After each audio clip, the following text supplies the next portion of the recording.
Well, welcome back to Gladstreams Online Bible School. And this week we're in study 44. We're back in the Old Testament and we're in the book of Numbers, also known as the fourth book of Moses.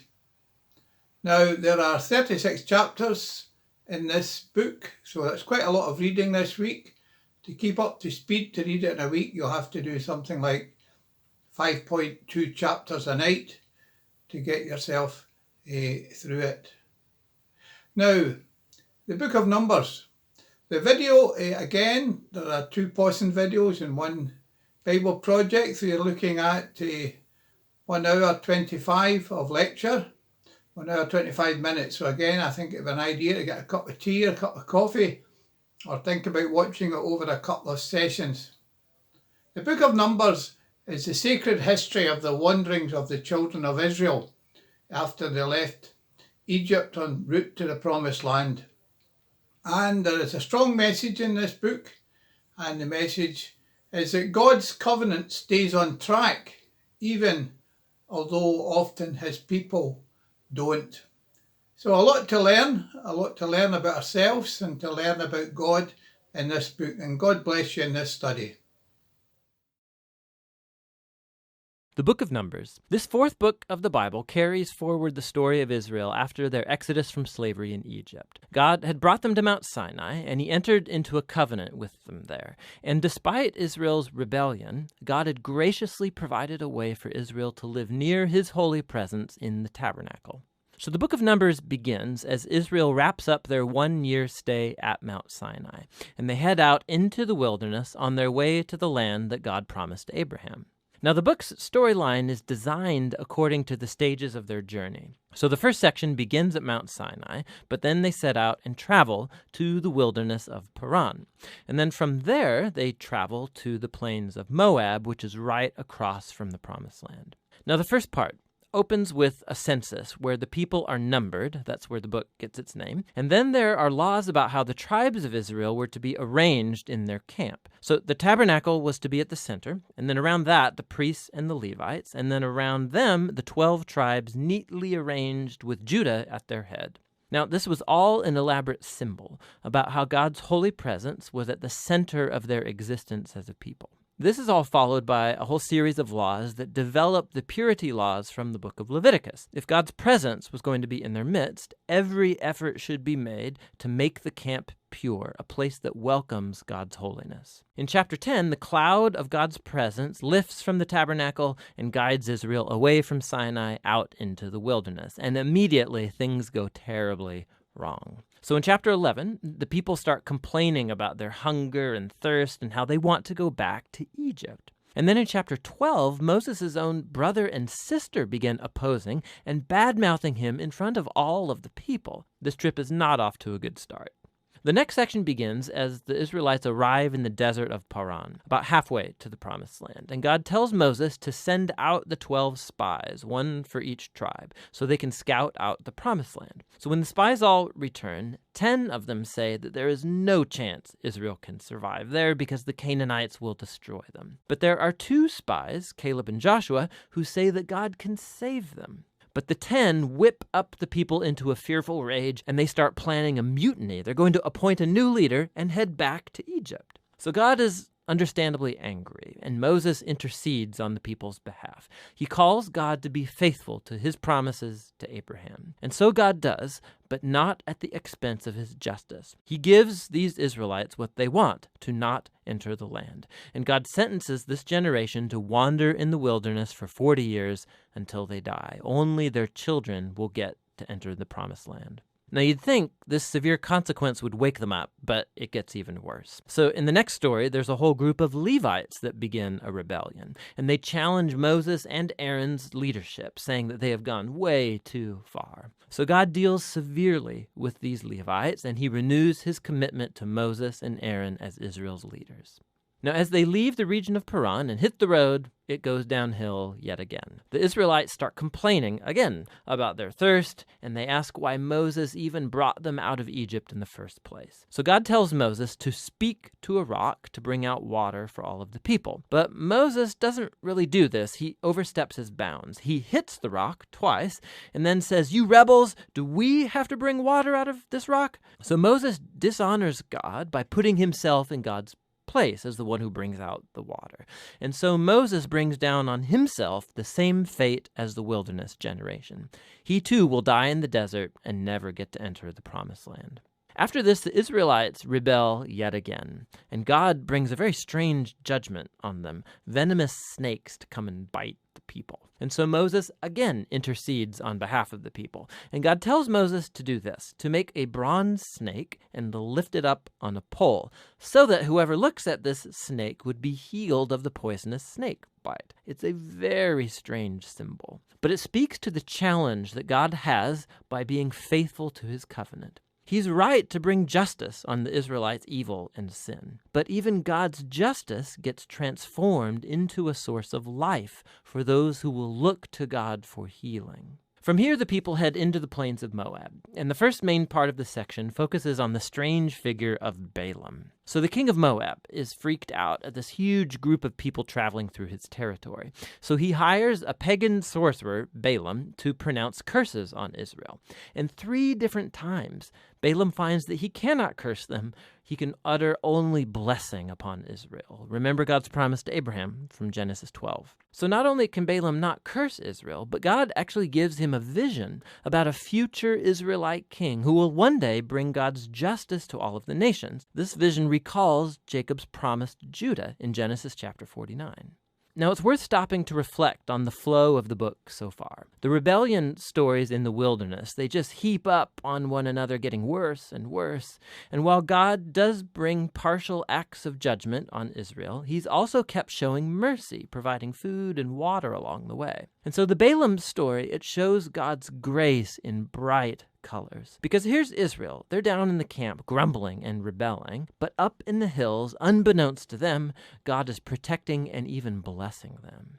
And it's this contrast between Israel's rebellion and God's faithfulness in the wilderness, that's what made these stories so important for later generations of Israel. So the wilderness stories are retold time and again by later biblical prophets and poets, and even by the apostles in the New Testament. And these stories always serve as a warning that while God will remain faithful to his covenant promises, he will also allow his people to walk away in rebellion and face the consequences. After this, the rest of the book focuses on the children of the wilderness generation, and they begin preparing to inherit the promised land. They take another census of the new generation, then they go on and win a number of battles with the people groups around them, and then a few tribes even begin to settle in the promised land. So the book ends with the new generation poised to enter into the land, and Moses is about to deliver his final words of wisdom and warning. But for now, that's what the book of Numbers is all about.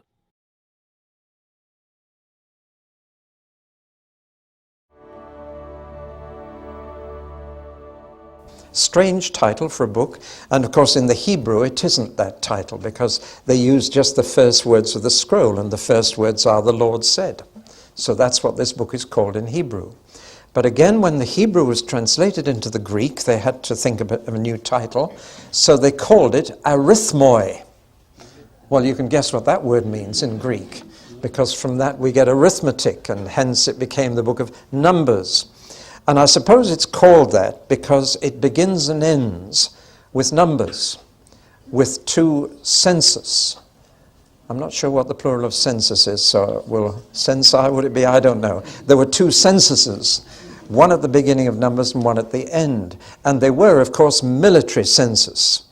They were for purposes of military conscription, and therefore they only counted the men over 20 who were fighting fit. And the number at the beginning and end of the book is around 600,000. That's how we know there were over 2 million people. If you included the women and children, all under 20, then you come to a figure of 2 million plus. But 600,000 fighting men. I sometimes use this as a a kind of ready reckoner for the strength of a church. How many men are there in this church over 20 who are able to fight for the Lord? It's not a bad test of the strength of a church. But let's look at the census here. The first census in the first chapter is 603,550. That's when they left Sinai. At the end of the book, another census is taken, and it's 601,730, which is a loss of 1,800. But you've got to remember that those two countings, those two numberings, were 40 years apart. Now, the Numbers have proved a real talking point. It is the book of Numbers, after all, which tells us that there's nothing wrong in counting. All fishermen count. And that's why on the day of Pentecost, somebody sort of said 2,998, splash, 2,999, splash, 3,000. There's nothing wrong with counting. Shepherds have to count sheep, fishermen have to count fish. I'm sure you've heard of the one-armed fisherman who caught a fish that big, but anyway. It's normal for fishermen and shepherds to count. Nothing wrong with counting, unless you are counting for the motivation of pride. And that's when King David came unstuck. And King David counted his troops after he won the battle. He should have counted them before. Jesus said no man going to battle doesn't sit down first and count his troops to see whether he's got more than the enemy. So they were counting their troops before battle and numbering the fighting men of Israel before they had to meet an enemy. Now, many people say the number is far too large. They say the population under the monarchy later was only 1,300,000. They say the population is said in the book of Deuteronomy to be much smaller than the Canaanites. So how big were the Canaanites? Millions. They say it's impossible for 70 families who came to Egypt to produce this many. They say it's too many for the wilderness of Sinai. There was no valley in the wilderness of Sinai big enough to contain such numbers. So there have been many, many objections. But we have the Word of God saying so. And once again, you have to make your choice. Do you believe this or not? I believe God is perfectly capable of sustaining any number of people because He's God. Notice that it's such a similar number at the beginning and the end of the 40 years. Only 1,800 difference in 2 million or in 600,000 fighting men. Whereas in Egypt, they multiplied tremendously from just a few families to 2 million in 400 years. I know it's a tenth of the time, but it's not even a tenth of the increase. That tells us something. One tribe decreased by 37,000, but another increased by 20,500. So it evened out. And they finished up at the end of Numbers with the same number as they had at the beginning. That tells us that God was not blessing them. For where God blesses, people multiply. If God blesses a church, it gets bigger. If He's not blessing, it tends to stay the same. Blessing of God is seen in fruitfulness. And there's very little blessing of God in the book of Numbers. Maybe that's why we don't like it. But the point I want to make is this. The 600,000 at the end of this book are totally different from the 600,000 at the beginning, except for 2 individuals. They have completely changed. Now, of course, in those days, people didn't usually live beyond about 60. That was the life expectancy. Moses and Joshua after him lived to 120. That was incredible. At that time, 60 would be about the life expectancy of a man. And therefore, 600,000 men over 20, 40 years later, have all gone. Only 2 survived, Joshua and Caleb. So that we don't realize when we read through a book like this, you're covering 40 years, more than a generation. Generations reckoned at 30 years. So only 2 survived. And this highlights the major tragedy of this book. I think this is the saddest book in the Old Testament. Now you may think Lamentations is pretty grim, but I think this is the saddest from the point of view of the story. You see, 2/3 of the book of Numbers should never have been written. 2/3 of the events described here should never have happened. They are not part of God's purpose. He never intended the book of Numbers to be written. But we have it because the Bible is a very honest book. So what has happened?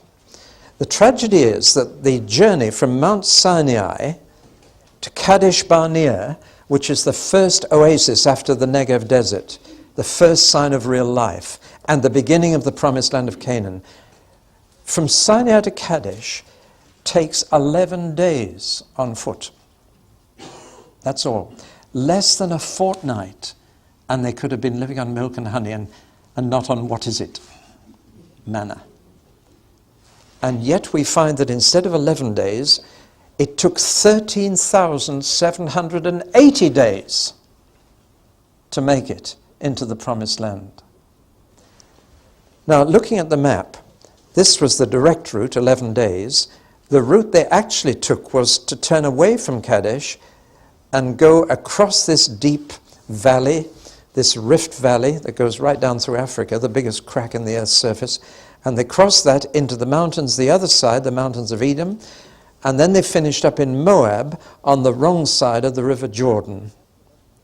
Now, if you look at the distance, you'd have thought, if that's 11 days, then that's no more than maybe 2 weeks. But they took nearly 40 years, 38 years and a few months, from there to there. Now, why? Was it a particularly difficult piece of country? No. It was the fact that God didn't move. And he only moved a little at a time, and he stayed a very long time in each place. And they didn't dare move if God didn't. The pillar of cloud stayed. And he literally delayed their journey for 40 years. And he told them why he delayed it. I am going to slow you up now until every man among you is dead, except 2, Joshua and Caleb. That's pretty tough. And it meant that an entire generation was left doing nothing for the rest of their lives, getting nowhere, doomed to futility, which is a very tough sentence, and we need to feel it. How would you like to be told you are now redundant until you die? There's nothing more for you to do. Just get up in the morning, go to bed at night. Nothing to live for. Devastating. But that's what God did. Now, what happened at Kadesh to cause that? Well, if you know your Bible, you know exactly what happened. They refused to go in when God told them to. And they missed it. The tragedy is there are some opportunities in life, if you miss them, you can never have them again. They come once. And if you don't seize it, then God may never give you that chance again. We need to take that seriously. How important it is when God says move, move. When God says go in and take something, then go in and take it. Otherwise you could spend the rest of your life in a wilderness, getting nowhere. Horrible place to be, because it's what the Yorkshire people say, it's neither mount nor summit. It's neither one thing nor the other. They were neither in Egypt nor Canaan. And that's why a lot of Christians, are very miserable people, because they're in between. They've got out of sin, so they don't enjoy that anymore. But they haven't got into the blessing that God has for them, so they don't enjoy that either. And then nobody's so miserable as somebody who's got out but hasn't got in. And some people are stuck there for the rest of their lives and die in that miserable wilderness where there's just nothing really happening. Well, that's the tragedy. And 2/3 of the book of Numbers is about the journey from there to there, which need never have happened. And therefore the main lessons that we learn from the book of Numbers are negative. The Bible is a very honest book. Thank God for that. It tells you not only about the great successes and virtues, it tells you about the failures and the vices. It tells you the things that went wrong as well as the things that went right. And Paul, writing to the Corinthians, talks about the book of Numbers, and he says this, "Now these things occurred as examples to keep us from setting on our hearts on evil things as they did. These things happened to them as examples and were written down as warnings to us. Now, you couldn't have a clearer statement of the purpose of the book of Numbers. It may not be popular, you may not enjoy reading it, but it's terribly important, because if you don't study history, you're condemned to repeat it. In fact, a friend of mine has written a little poem that goes, "History repeats itself. It has to. No one listens." And there's a very real sense in which reading the history of Israel, if you read it properly, you will not make the same mistakes that they did. So it's a book about their failures, their follies, their mistakes. Even Moses. Moses was not permitted to go into the promised land. Moses himself. He did get into it centuries later when he talked with Jesus. But he had to wait centuries to get into it, because he too failed miserably at one crucial point, as we shall see. Well, now that's why we read the book of Numbers. I'm afraid we're reading it to learn from their mistakes and what went wrong, and need not be written about us, but it could be. It's a mixture of narrative and legislation, but whereas in Exodus the first half was all narrative or story and the second half is all law, here it's all mixed up. And it goes from a little bit of story to a little bit of legislation, back to a bit of story, back to legislation. Now, the author of all the laws is not Moses, but God.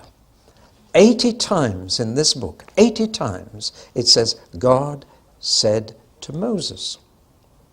And that leads into law and legislation, the way that to live. The narrative, it says, Moses kept a diary, a journal of their travels at the Lord's command. He also kept another book called the Book of the Wars of the Lord. And that was a book of all the accounts of the battles they had with other people, the use of those fighting men that they'd conscripted through the census. Now here is one of the 5 books of Moses. And it's this complete mix-up between legislation and narrative. But before we look at that, let's see how it fits into the 4 books that Moses wrote about events during his lifetime. Moses led them out of Egypt and all the way to the plains of Moab in the Jordan Valley, but on the wrong side of the Jordan. So this covers Moses' life. And you'll see the book of Numbers covers a huge chunk of that. Probably the greatest part of their 40 years in the wilderness you'll find in the book of Numbers. Now notice the red and the green, the red and the green, the red and the green, the red. The red stands for the times when they were camped and stationary. The green describes their travels. So they camped, then they traveled, they camped, and they traveled, they camped, and they traveled. Now the interesting thing is that all the legislation, the laws, were given to them while they were camped. And then all the stories of their travels show how they broke those laws. So while they were camped and stationary, God told them what they should do, but while they moved, we have a story of what they did do, which was a little different from what they should.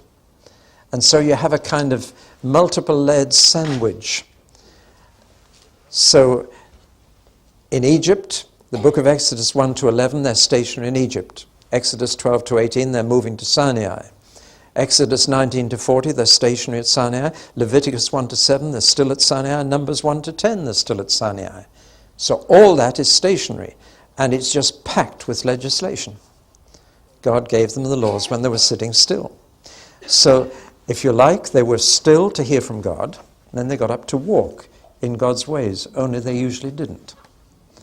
But you see the difference between sitting and listening to God, and then getting up to walk the way He told us to walk.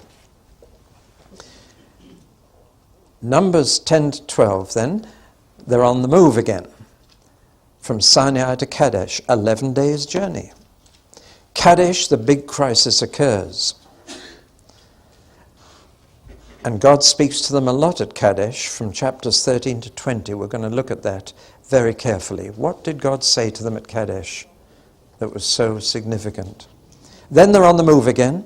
Numbers 20 to 21, they're from Kadesh to Moab. Notice that that whole journey is covered only by 2 chapters. It really wasn't significant, wasn't important to God.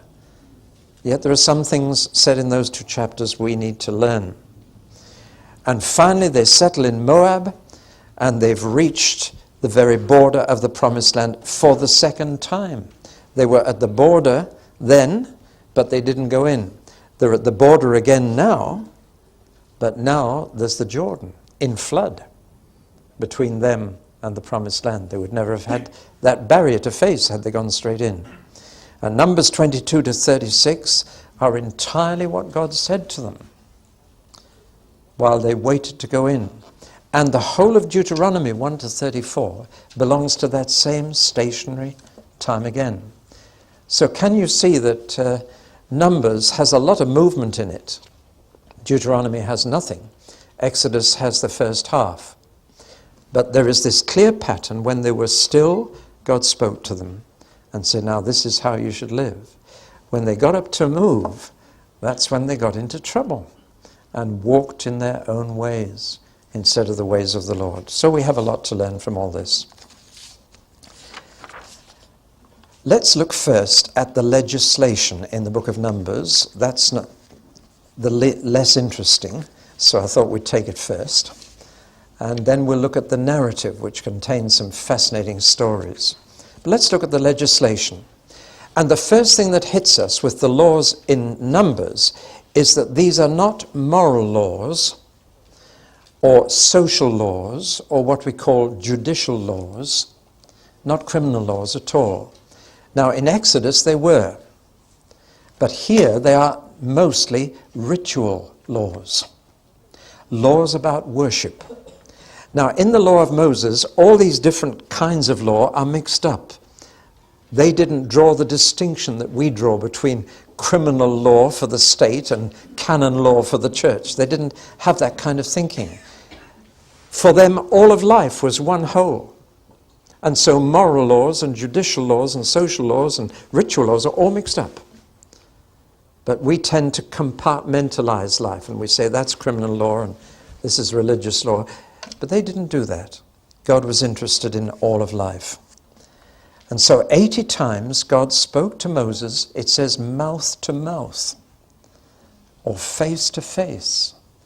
A very intimate phrase. God gave these laws very directly to Moses. And Moses was face to face with God. We read that when he came back down the mountain, his face was luminous. It shone. The glory was still reflected in it. He had this intimate face-to-face encounter with God, and God told him all about the construction of the tabernacle and all the rest of it, and said, I'm now living among the people. But there is one huge danger when God came down from the mountain to live in his own tent in the middle of the camp. The danger was that with God so near to them, people would take him for granted. People would become over-familiar with God. And when they became over-familiar, they would lose reverence and respect. God would be too near to them. They wouldn't feel the gulf between their sinfulness and his holiness. I think there's a very, very relevant message somewhere here that we need to listen to. When God is too near, we take him for granted. He's among us. Great. And we become over-familiar. And especially we forget his holiness. We think of his love and his compassion and his kindness and his goodness, but we overlook his holiness. And that's what makes him different from us. Well now, all the legislation in the book of Numbers, I believe, is given to prevent them from losing their reverence for God. And I'm going to classify it under 3 headings, which we need to remember today. 1, carefulness. carefulness. 2, cleanliness. And 3, costliness. And all the laws in Numbers can be put under one of those 3 heads. That when you have God among you, you need to remember first that you still need to be careful how you approach him. Second, that you need to be clean when you come to him. And third, that it is costly not to be holy yourself. Now let's look at those 3 things in the book of Numbers. First, when they were camped, they had to be very, very careful to camp in the right place around his tent. And this was the order that is given in the book of Moses. Each tribe had its own specific allotted place in relation to God's tent and the entrance to God's tent. And generally speaking, the most important place is right in front of the entrance. And the most important tribe was Judah. And Judah had to be directly always in front of the entrance to God's place. It would be from the tribe of Judah that later Jesus would come. Well, so Judah had to be here. Then the importance of the tribes is always in an anti-clockwise direction. And we notice this. But the 4 most important tribes actually had to be at the 4 corners. The other tribes in an anti-clockwise direction of value. There was an order, there was a hierarchy among the 12 tribes, and God laid that hierarchy down. And he said it's very important that these 4 tribes guard they are the nearest on the 4 sides to the tent, ones at the corner are further off. But between all these 12 tribes and God's tent, there had to be, as it were, a barrier of Levites. And even among the Levites, there were 3 sub-tribes or clans, and the different clans had to be in a particular position. Moses and Aaron and the priests had to guard the entrance, so their tents must be here. And of course there's the double entrance into the holy place and then the Holy of Holies. So God is protected by his people. Now the interesting thing is that archaeologists have found out how the ancient armies camped, how Pharaoh camped his different troops, his infantry and cavalry and so on. And this is exactly the military camp pattern of the ancient Egyptian army, which Moses may well have been trained in the university. But it's as if God is saying, my people are an army. And it's very important that the camp be rightly protected. And when the camp moved, it's fascinating, it's a bit complicated, you need to read it in Numbers, but some tribes had to go before God's tabernacle pieces were carried, other tribes had to go, but they sort of unpeeled like an orange, and they marched in that order, following each other. So when they got to the camp, it was simplicity itself for each tribe to stop and put their tents up. The whole thing is minutely detailed. And who had to carry which piece of furniture from the tabernacle, and who had to carry the curtains, and what order they had to be carried in. Everything was so detailed. Well, now, why is God so fussy, so particular? Well, not only was it very efficient, as in all military operations, it was a very efficient way of camping, but he was saying, be careful. A careless attitude doesn't have a place in God's camp. Carelessness is a dangerous thing. If I can dare to put it in a modern word, casualness. Any old thing won't do for God. But we are becoming increasingly casual in our culture and increasingly casual in approach to God. Even in such a little thing as getting started in worship. It can become so casual that you almost drift into it, wondering when it started. Now, I think in all this, God was saying to his people, now be careful. God is in your camp. You should do things carefully, not casually or carelessly. And therefore, there are some of the sins in Numbers which are really sins of carelessness. Carelessness on the Sabbath was punishable by death. Just carelessness. Not deliberate sin, but carelessness. They were to have tassels on their clothes to remind them to pray. Vows had to be taken very seriously. If a vow was made to God, it must be kept. You remember there's a story in Judges of a man who vowed to sacrifice to God the first living thing that he met when he came home, and he met his daughter. But a vow made to God must be taken seriously. There's one very interesting qualification of that in Numbers. If a wife makes a vow to God, then her husband has 24 hours to agree with it. Or not. Or not. I think that's important. Because there are so many Christian wives with non-Christian husbands, it's important. Just occasionally a Christian wife sends us a gift for our ministry. But I always ask, have you asked your husband first? Is he behind this? It's so important. So a vow made by a wife has to be ratified by the husband, and there's a 24-hour cooling off period for the husband to agree with what his wife's promised to God or not. How careful all this is. Got to do things carefully with God. The second thing that comes out to me here is cleanliness. The camp had to be spotlessly clean. These were God's people. And so even such things as the sewage arrangements, careful detail. When you are emptying your bowels, take a spade with you and go out into the desert and dig a hole and then cover up your dirt. Keep the camp clean for the Lord. It wasn't just hygiene that God was interested in. He wasn't just doing this for germs. It was because He is a clean God, and a clean camp is important. Can we put it, a dirty, uncared-for church building is a bit of an insult to God? That's how He was teaching them to think.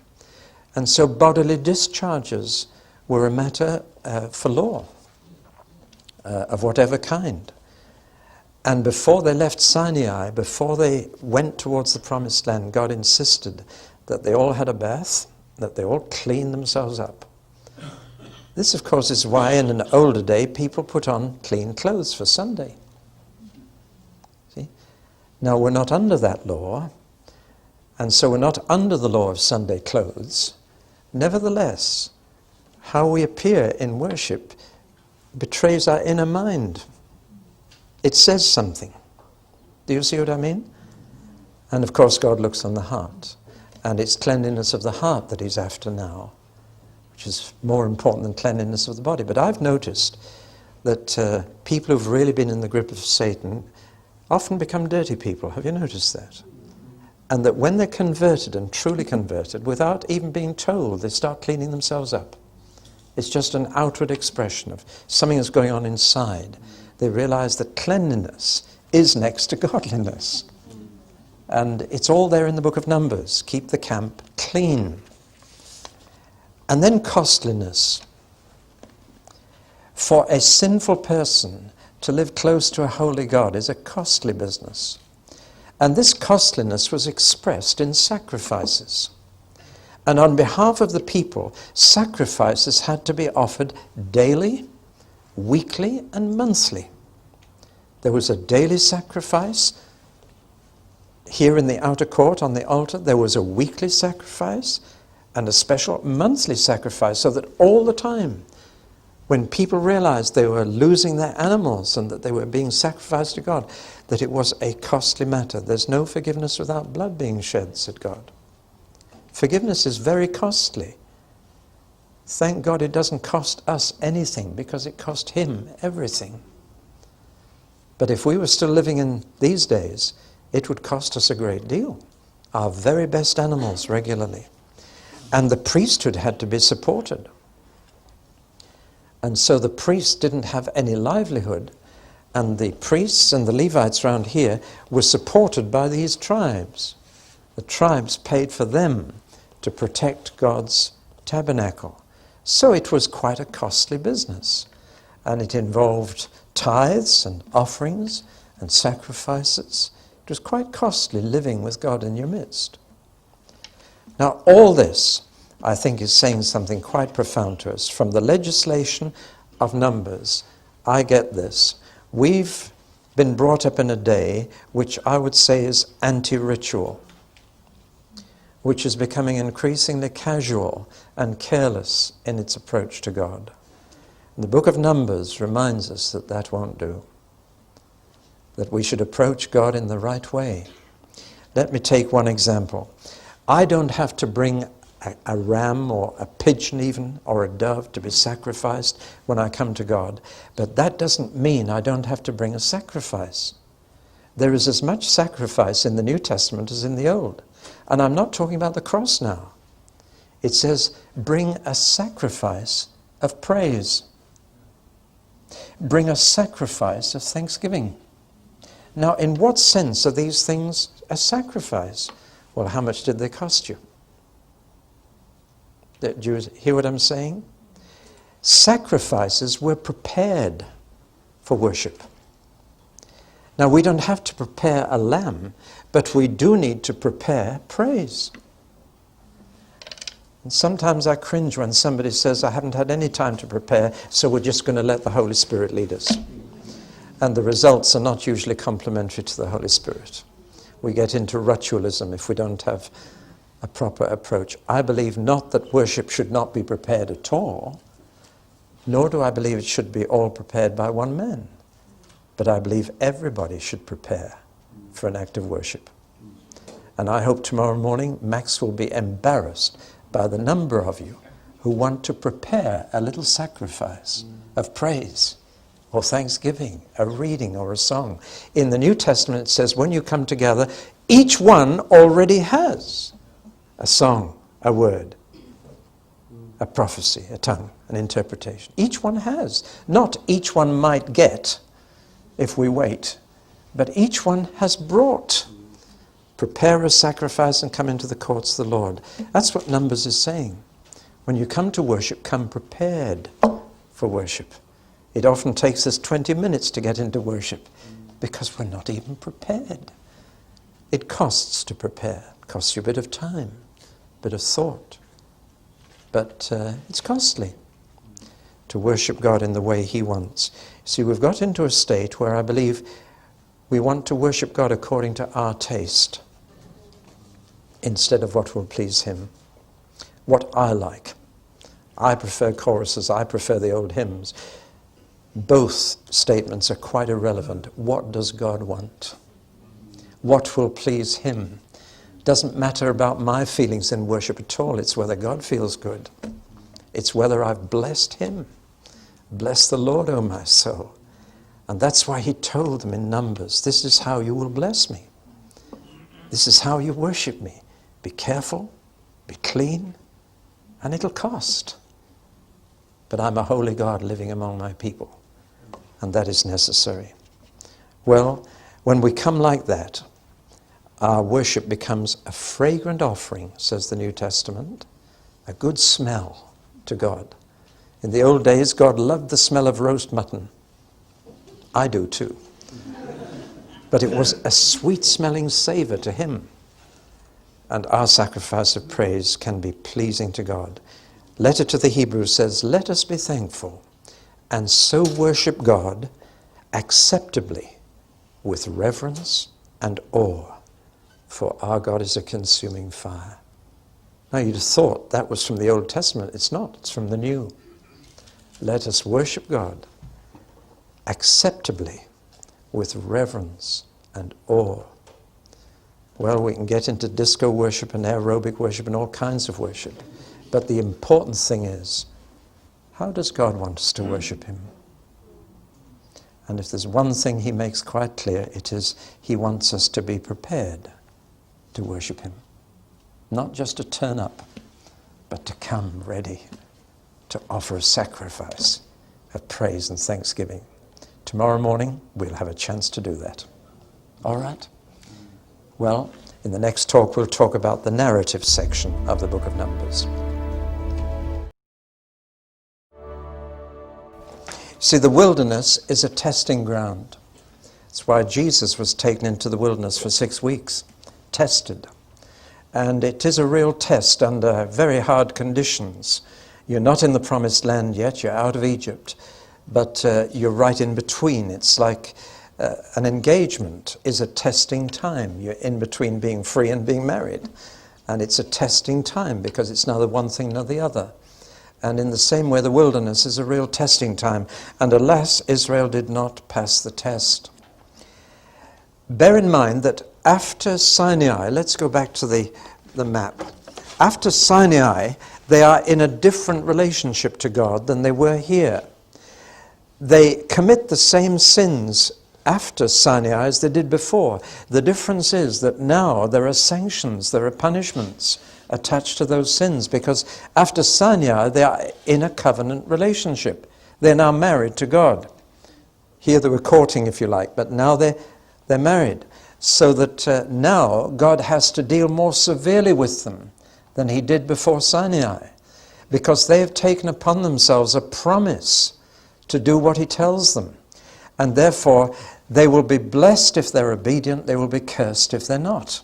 They know that, and God told them from now on, I will bless you when you do right, but I'll curse you when you do wrong. Will you accept those two conditions? And they said, we will, and we'll do what's right. But it's one thing to say that they'll do what's right, it's another thing to keep such promises. So God has actually bound himself to them in a double way. And he must now either bless them or curse them in a way that he didn't have to before. He's under obligation to his promises and to his oath. So we can see now both the purpose and the limitation of the law God gave them. The purpose is so that they can see what's right. The limitation is that they can't do it. And the law can't help them to do it. The law doesn't help you to live right. It tells you what is living right and what's wrong, but it can't help you. The law is helpless to do that. And that is why the law given on the Pentecost day was inadequate and needed later the Spirit to be given on that same day. Because without supernatural help, we'll never be able to keep the law. But they thought they could, and they promised that they would.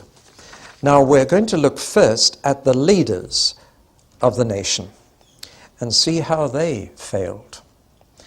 The leaders of the nation all came from one family, 2 brothers and a sister. Interesting that God just used the one family to lead this new people, this new nation. Moses, Aaron, and Miriam, 2 brothers and a sister. And we're told their good points and their strengths of character. Moses actually writes about himself and says Moses was the meekest man of all the men on earth. It's quite a thing to be able to say to yourself. You just try telling other people that you are the humblest person in your office or factory. Actually, Moses got away with it because he was. And Jesus got away with it as well. He said, learn of me, for I am meek and humble. Now, most of us couldn't even say that without being ribbed about it, but Moses could, and Jesus could. He was a meek man. By that it means he never tried to defend himself. One of the loveliest things about Moses is that when he was criticized or when he was badly treated, when he was betrayed, he never tried to defend himself. He let the Lord defend him. There's a lesson. That's what meekness is. It's not weakness, but it's not trying to defend yourself. He was both a prophet and a priest and, in a sense, a king. He combined all 3 functions, though he isn't called those 3 things. He certainly was a prophet, and he is called that, and he brought many words from the Lord. But when he prayed for the people, he was acting as a priest. And when he led them, he certainly acted as a king in battle. But he wasn't called a king. But I believe he combined all 3 functions. Aaron only combined 2. Aaron was both a prophet to Moses and a priest. And the Aaronic priesthood became the heart of the worship and ritual of the ancient people of God. Miriam was a prophetess. So we have Moses, prophet, priest, and king, Aaron, prophet and priest, and Miriam, prophetess. Interesting, the sharing out of the gifts. And notice that prophecy is a ministry for women as well as for men, in the New Testament as well as the Old. Philip's 4 daughters. And her particular prophetic gift was expressed in song. There is a very direct link between prophecy and music. Interesting that when David chose choir masters, he always chose a prophet to be a choir master, or what he called a seer, somebody who could see what God was doing. And there is a close link. Ezekiel used to say, "Play me some music and I'll prophesy for you." And I can understand that. There's something about music, the right kind of music, that releases the prophetic spirit. And that was true of Miriam. Now, how did they all go wrong? Well, let's do it in reverse order. Miriam went wrong because she was jealous. She desired honor for herself. And that was also going to be the end of her brother Aaron too. Both Miriam and Aaron were jealous of Moses. Because it's not easy when you're in the same family and your own brother has a more important position than you do. But they had important positions. They were among the leaders, but they got jealous. And Miriam was punished with leprosy. That may not be what later came to be called Hansen's disease. It could have been psoriasis or any skin disease, but certainly an incurable disease. And she had that for 7 days until she repented of it. But she actually died at Kadesh. She got no further than that. And she died there. So Miriam drops out of the picture. The second person to drop out of the leadership picture is Aaron. And once again, his problem was jealousy, desire for honor. In fact, he and Miriam got together to criticize Moses. And of course, jealousy will always find an excuse or an apparent reason for being awkward. And the reason they both found was that Moses married someone they didn't approve of. He married a Cushite woman who'd come out of Egypt with them, who was not even a Hebrew. And God didn't criticize him for doing that, but Miriam and Aaron did. It was simply an occasion. They were against Moses anyway, and this gave them a good excuse to criticize him and say he shouldn't have done that. A leader should set an example by marrying a Hebrew. Well, Aaron too died. He died at Mount Hor, which is just a little further than Kadesh. So very quickly after they expressed this jealousy and this desire for honor themselves, they both died. Aaron was over 100 when he died, which left Moses. Alas, Moses himself failed. He got very impatient with the people. Now, who could blame him? In the New Testament, it says he put up with the people for 40 years in the wilderness. And he did. I mean, what a job. 2 million people always grumbling and complaining and having arguments that needed to be settled. He would bang their heads together. He got fed up with the people and therefore impatient with them. And a leader who is impatient with his followers is likely to get into trouble. But the time came when he made a big mistake. He had already provided water for them by striking the rock with his rod. And the limestone of the Sinai desert has this peculiar property of holding reservoirs of water within itself. There are huge reserves of water in the Sinai desert, but they're usually surrounded by rock and contained in the rock. Moses released those reservoirs of water for them, just with his rod touching the rock. But there came a second time when they were short of water, and God told Moses, "Moses, this time don't strike the rock, just speak to it. A word will release the water in the rock. Just speak to it." But Moses was so impatient with the people that he didn't listen to God carefully. And he said to the people, "Oh, if you want water," and he struck the rock twice. And God said, "Why didn't you do it the way I told you? For this, Moses, you will not see the promised land." Now, it seems a pretty tough punishment, doesn't it? But it was important because if the leader doesn't listen carefully to God and do it the way God wants, think of what's going to happen to the people. And it was purely because he was angry with the people and impatient with them that he lost his temper and he didn't hear what God said. And yet for that, Moses was told, you won't see the promised land. Well, you will see it, but you won't enter it. Well, now, isn't the Bible honest? Here are the three leaders of the people, 2 brothers and a sister. And the Bible tells you they all failed in the book of Numbers. And we're to learn from this. Leaders are to learn from this. A big responsibility to lead God's people. Do it right and do it God's way. There were individuals who let God down through the book of Numbers. The most outstanding was a man called Korah, Korah. And in chapters 16 and 17, we find Korah led a rebellion. He was angry that priesthood should be exclusively the right of Aaron and his family. Why shouldn't the rest of us be priests? Why has it to be Aaron? And he questioned Aaron's priesthood. Now it's very interesting that as soon as he began to, others began to. It's amazing how one malcontent somehow instinctively finds the others. You ever notice that? It happens in churches, we've got to say it. Happens in the new people of God. One malcontent can soon gather around them a number of others. They almost instinctively know who to go and share their complaint with. And so very soon they had 250 gathered around them, all challenging the authority of Moses and the priesthood of Aaron. Exclusive rights. We didn't elect you. We didn't appoint you. But God had done. So they set themselves against the leaders. In other words, they did say, Moses and Aaron are self-appointed leaders. They've chosen this job for themselves. They couldn't believe that God had chosen them. And in any case, they said they've failed to bring us into the promised land. That's a nasty dig, isn't it? They've failed to get us into the promised land, and they're monopolizing the functions of priesthood. So Moses said, right, we're going to test this.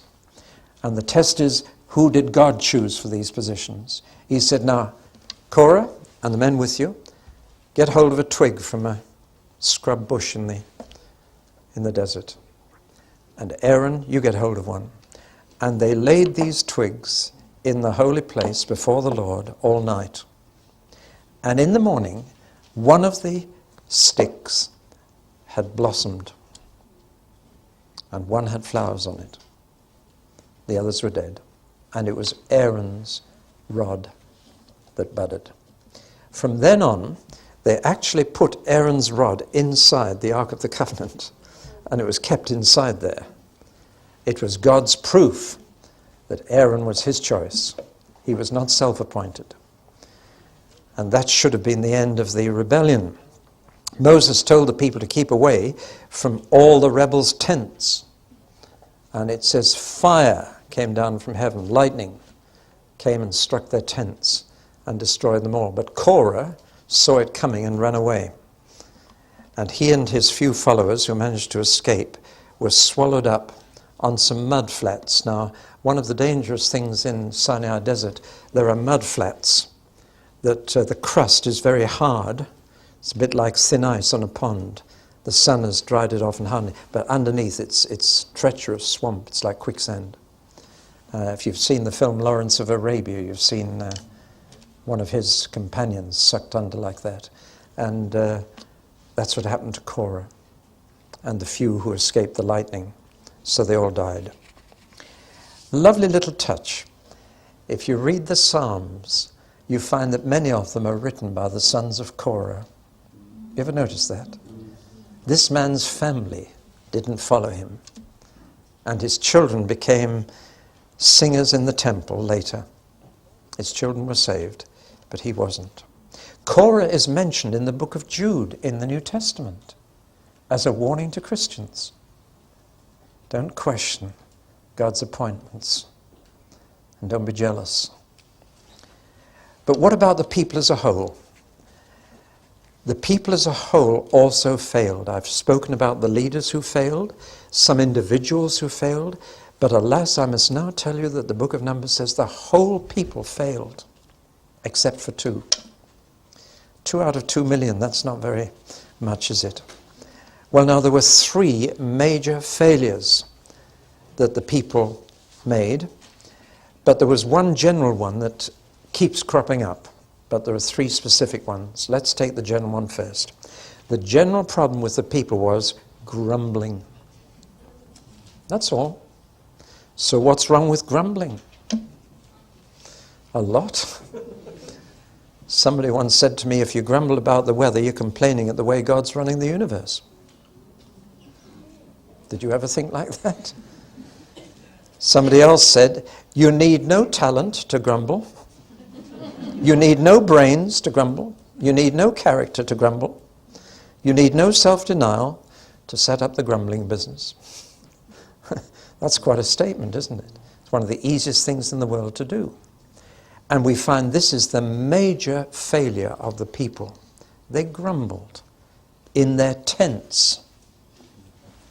They thought nobody heard. But somebody did. And it says God heard it. The Lord heard it. Because even though he was living in the tabernacle, God is also everywhere. And he heard what went on in the tents. They thought because he was in the tabernacle that he didn't know what they said when they went to their tent. What a big mistake. They grumbled about lack of water. They grumbled about the monotonous food. It says they grumbled that they couldn't have garlic, onions, fish, cucumbers, melons, and leeks. That's what they missed most. I remember interviewing a missionary once and saying, what do you miss most in South America? And she said, Marmite. You know, being honest. And they grumbled that all they had was, what is it? What is it? Breakfast, lunch, supper, what is it? They missed all that. They grumbled and complained. Discontent probably does more damage to the people of God than any other sin.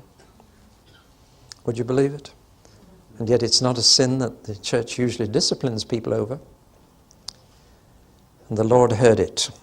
And the Lord said, you've put me to the test 10 times. So there were at least 10 occasions when that was the problem. But there were 3 other crises in which they took the wrong turning. The first was at the oasis of Kadesh. And this really was the worst. It's there today.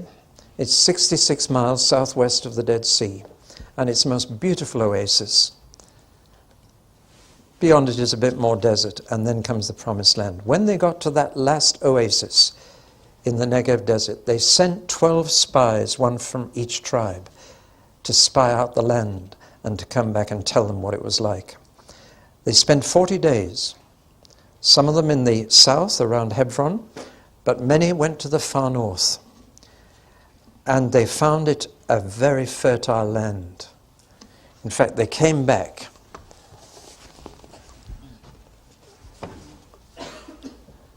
That's a perfect illustration, a photograph taken in Israel, of a land dripping with wine. Dripping with wine. Doesn't that seem to drip with wine? They came back with grapes like that from the Promised Land. But they said it's unconquerable. The beautiful land, it's all God promised, but we'll never take it.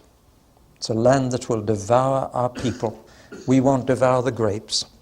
We will be devoured. 2 of the spies said, God's with us. He didn't bring us this far to leave us in the desert. We're going in with God. But the other 10 said, no, it's been a huge mistake.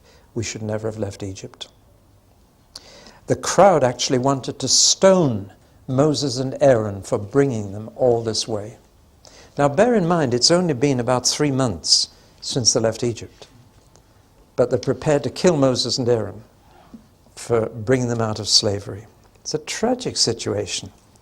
Joshua and Caleb agreed that the land was well fortified and that it was inhabited by much bigger people.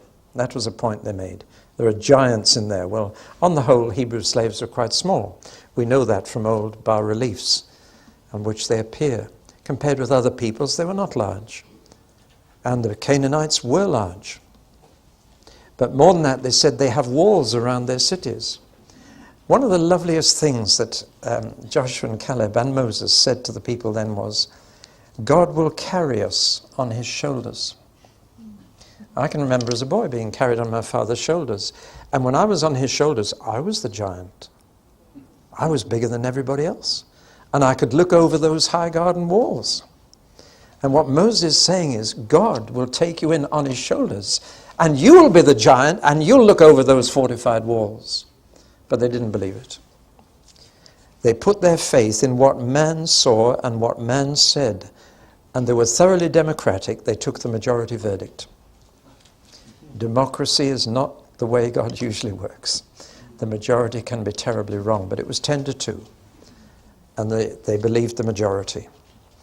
And defeatism set in.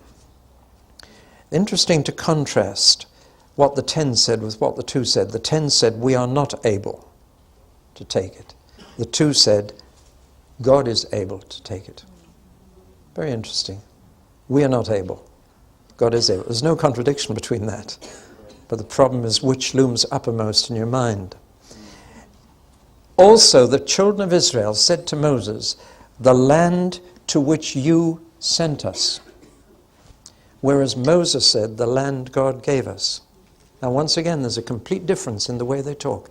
The way people talk reveals whether they've got faith or not. I remember once at one stage in one church at our elders' meeting, we forbade the use of the word problem and or difficulty, and we insist on using the word opportunity instead. It was amazing what difference that makes. You know, as soon as something is suggested, well, I can see an opportunity there. And it changed our thinking to change the word difficulty into the word opportunity. I'm not now advocating the power of positive thinking, but the way we talk reveals whether we've got faith. And someone who always responds, oh, I can see a problem with that, or I can see a difficulty with that. Or there are some church members, they always have 2 reasons for not doing something new.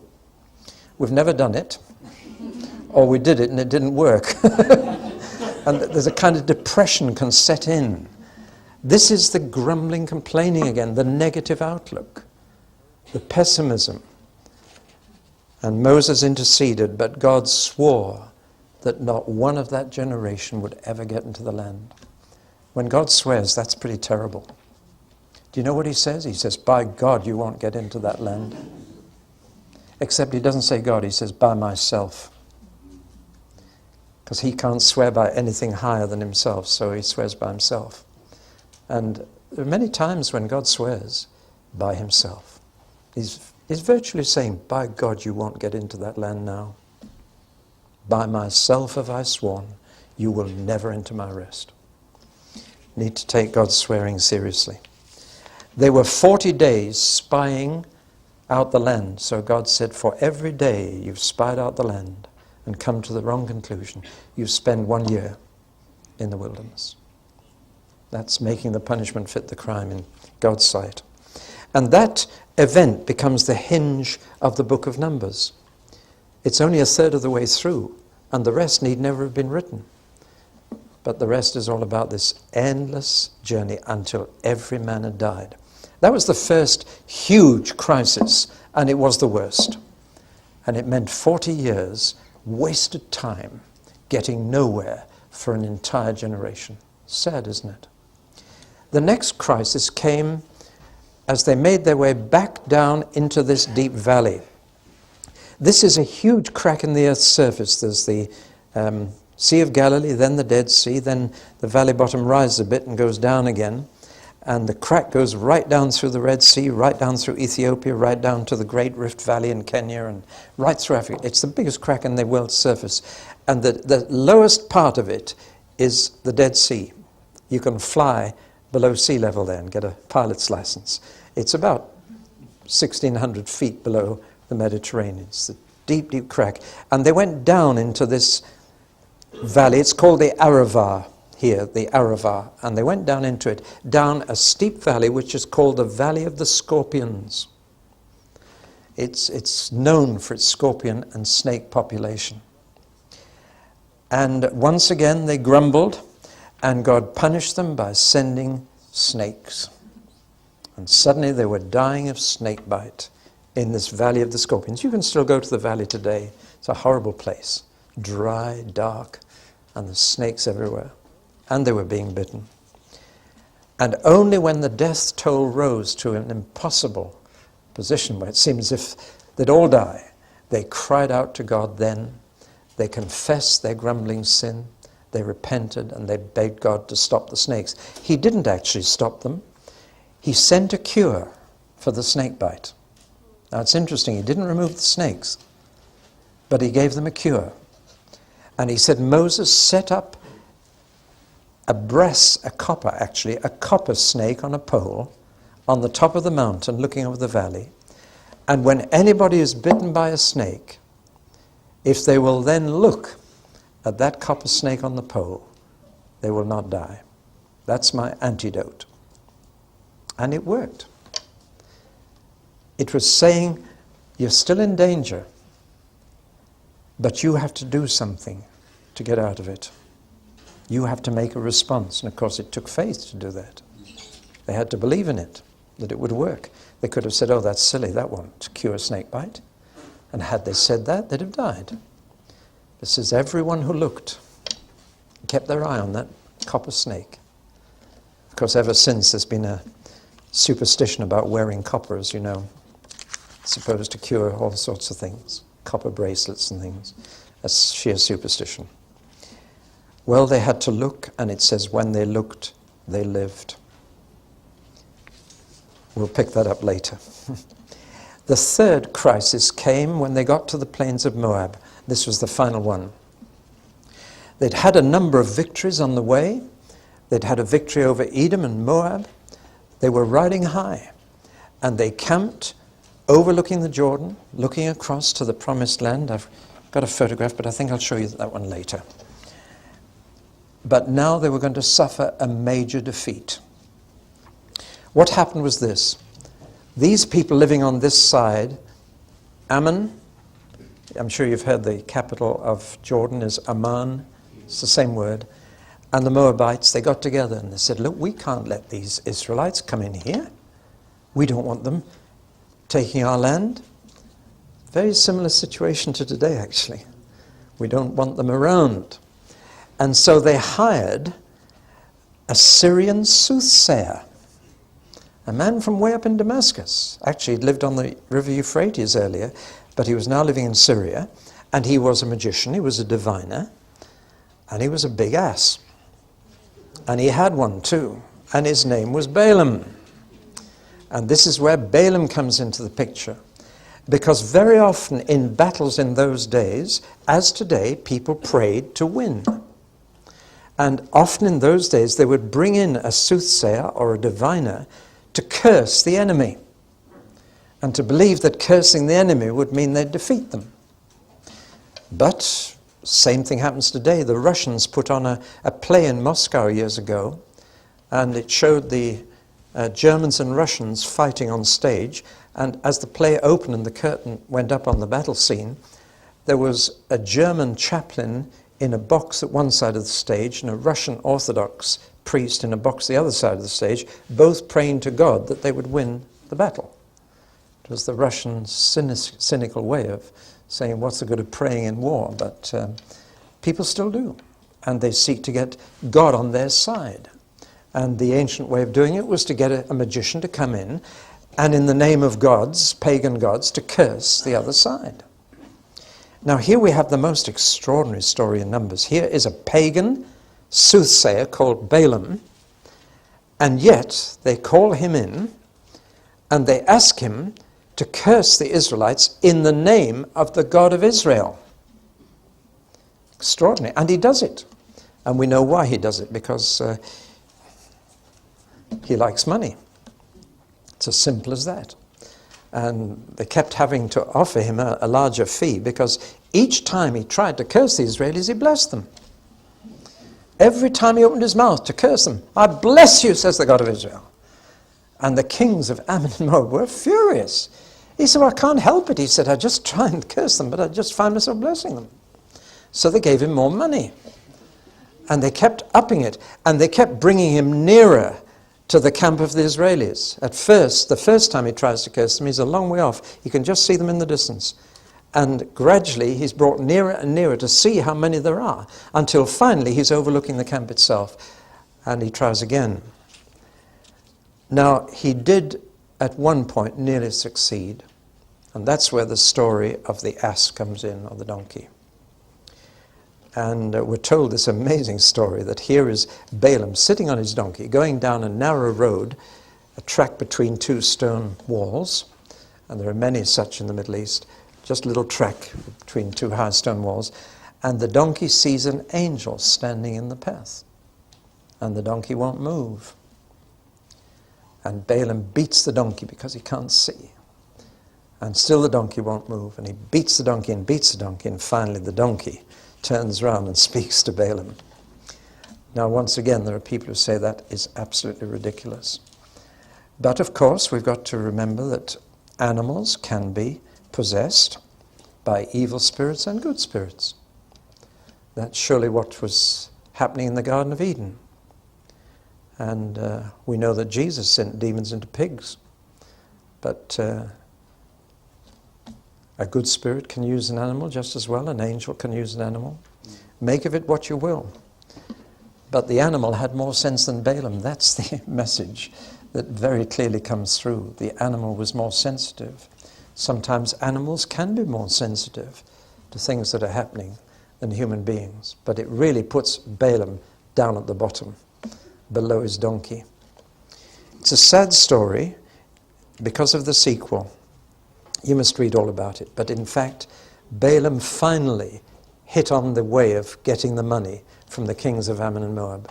He said, look, trying to curse them is no use. The Lord just twists my words, or he stops me getting anywhere near them.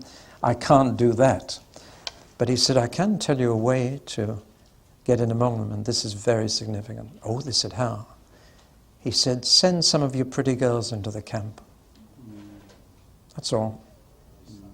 It's deadly. They said, oh, no, that's good thinking. And they gave him lots of money now. And the girls came in, and it's really too sordid a story to dwell on. In fact, one man in the Israelite camp is commended by God because he actually stuck a spear right through a couple having intercourse at the door of the tabernacle. They were fornicating in God's tent. And this Israelite was so horrified that he pinned them both to the ground with a spear. But he was the only one who resisted the temptations that came.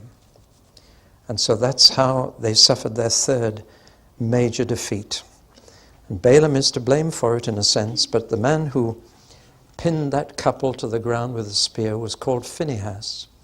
And forever afterwards, he was given a perpetual priesthood for himself and his family. The only man to defend God's house against what was happening in God's sight. Important lesson to learn. You see, if they were going to go into the promised land, one of the worst features in the promised land was the immorality of it. There were fertility goddesses.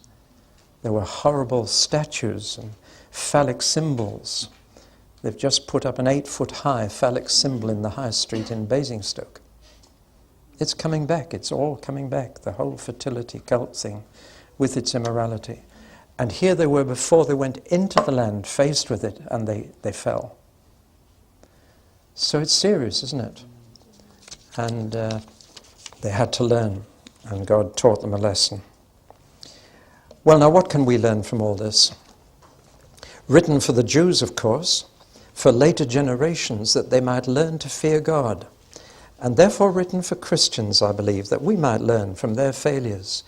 In the little letter of Jude, who was Jesus' younger brother, we have mention of both Korah and Balaam. We have many mentions in the New Testament of don't grumble. It was as big a problem in the early church as it was in Israel. It's called a bitter root, a root of bitterness that can grow inside a fellowship when people grumble and complain.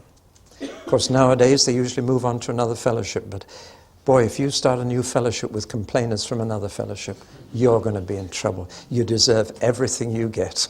If you start a new fellowship, start it with new Christians. Don't build with second-hand bricks. Well, they could live and die in the wilderness. We are more important to God. We're not numbers, we're names. We're not just on his census. He knows how many hairs there are on our head.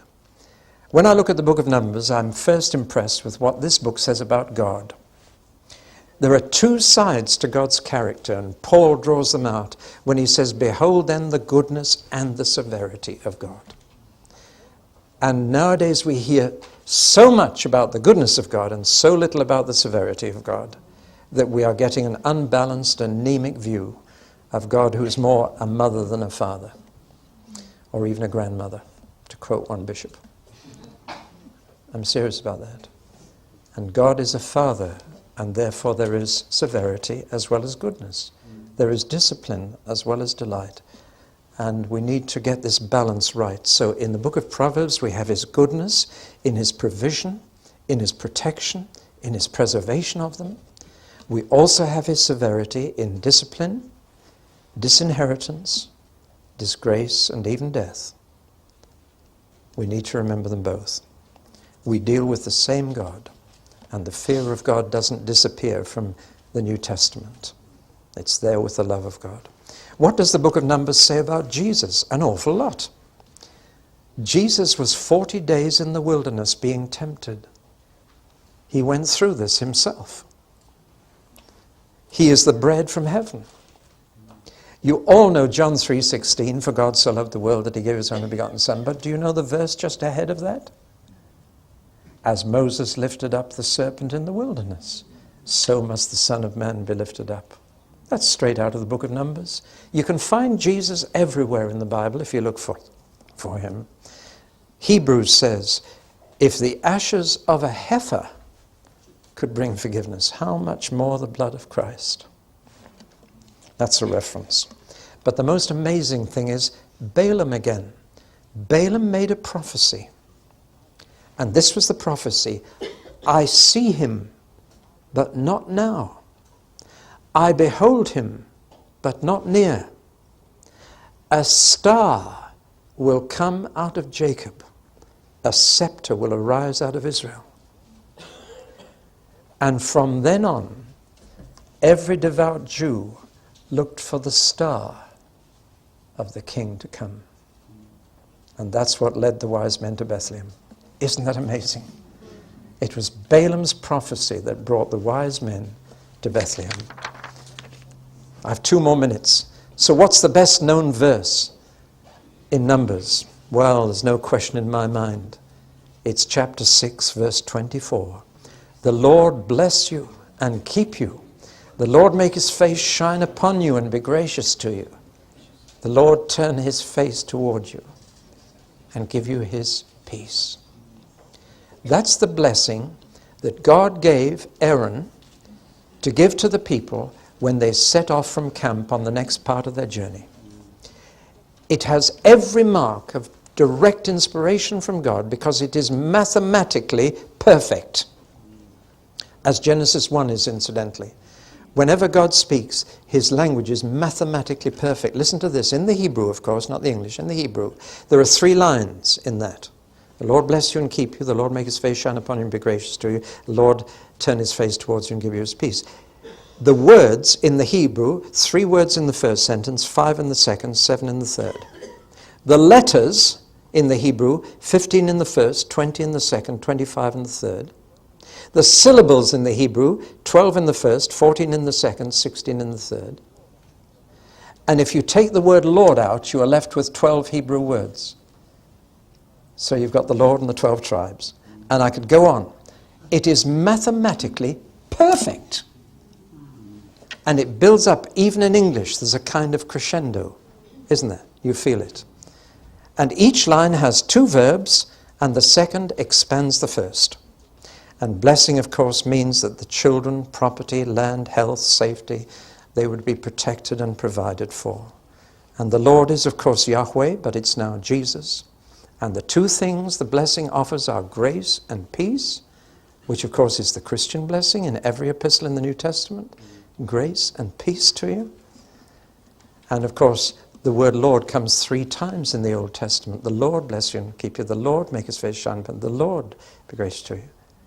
Lord, Lord, Lord, Father, Son, and Holy Spirit to us.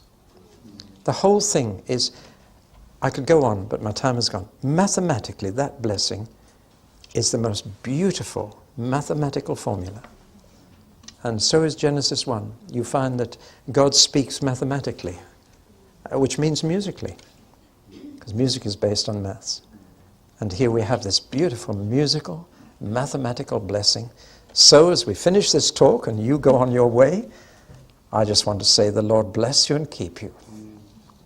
Lord, make his face to shine upon you and be gracious to you. The Lord turn his face towards you and give you his shalom. Amen.